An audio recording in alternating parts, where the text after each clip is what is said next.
All right, here with Greco coach Matt Lindland. Big weekend in New York for you. Grapple at the Garden. Just talk about that. You know, you had Dake wrestling out there, so Yeah, thoughts. it was a big deal for us to get Kyle wrestling the Greco match, and he was pretty adamant. He only wanted to wrestle the best guys in the world, and so he wrestled the world champion and had a phenomenal match against Arsen Julfalakyan. I thought Kyle drew first blood. He scored with a nice gut wrench. He got to his body 2 or 3 times, didn't score. Even one time he got to the body, drove him out for a point. The referee gave it.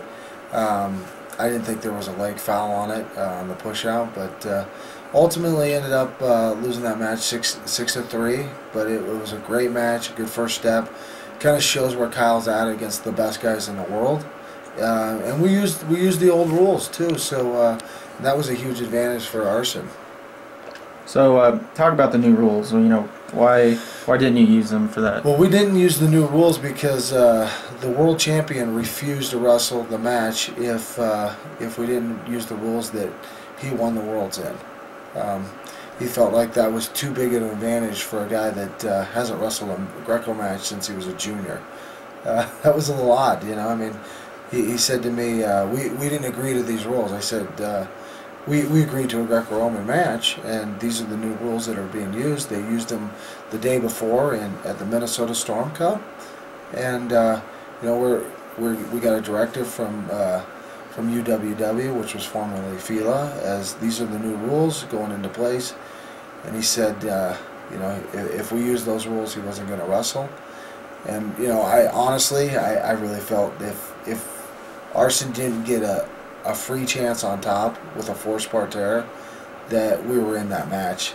And Kyle, like I said, got to the body. He was going to score. There would have, other than the scoring in parterre, the only point scored was Kyle's push out. So I think it did give us a better chance. And moving forward, I think it's going to give us, the Americans, a better chance. The Europeans train Greco-Roman exclusively. They don't do any folk style at all.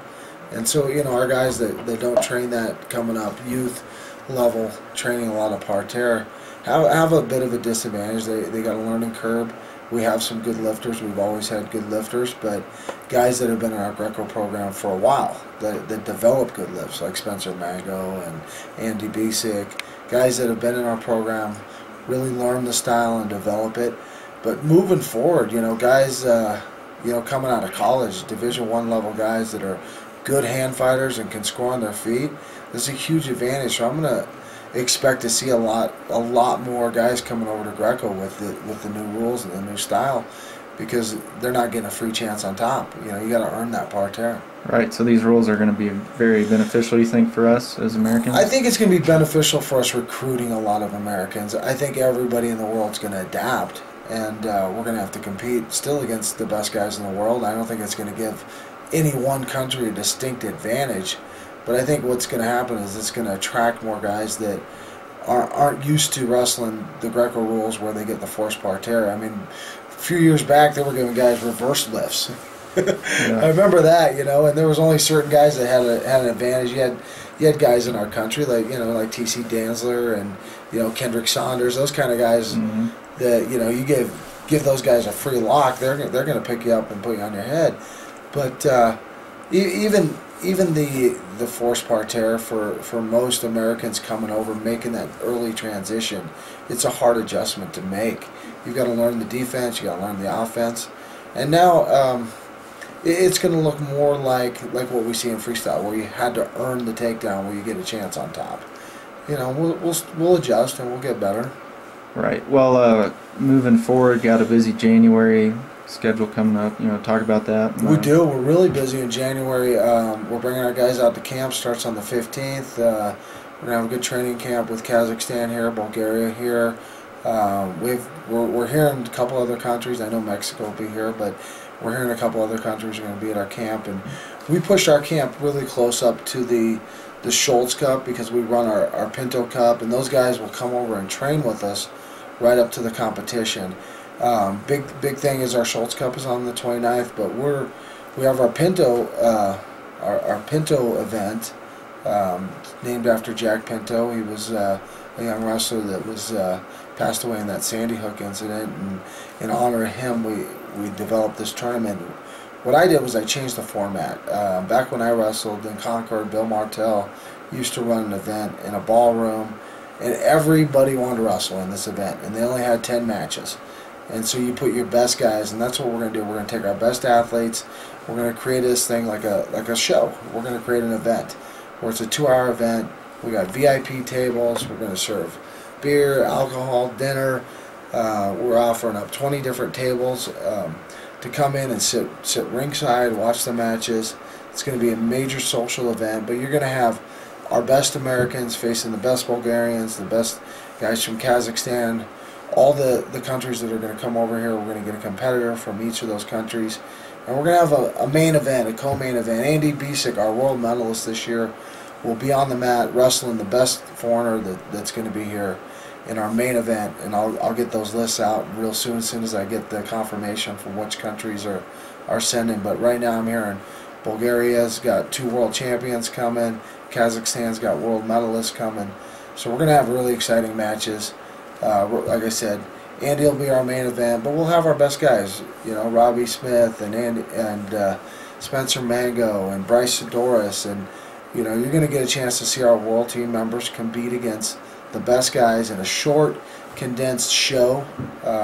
I've been promoting fights for over a decade. I know what it takes to promote and market events, and we got to get the fights out there, and we got to get the fans in there. We're going to keep the venue small and intimate. So we're going to have a lot of fun. It's going to be a big social event. I hope that we get a lot of attendance and we fill that arena up. Right, and a big difference from last year and the last couple of years doing the 18 dual meet format. Yeah, well, there was eight different dual meets, and we can do those matches. We can just do those in our room. We can get those matches in our room. But if we want to promote and grow our sport, we've got to showcase events. They did a showcase event at the Madison Square Garden. It was a showcase event, and this is going to. They had the kids there. They had the college there. This is going to be a showcase Greco-Roman event.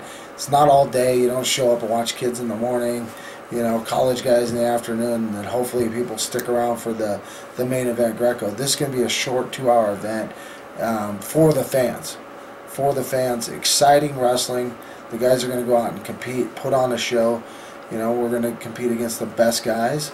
And we're going to make this a fun, exciting event that the community, the Greco-Roman community, gets involved in.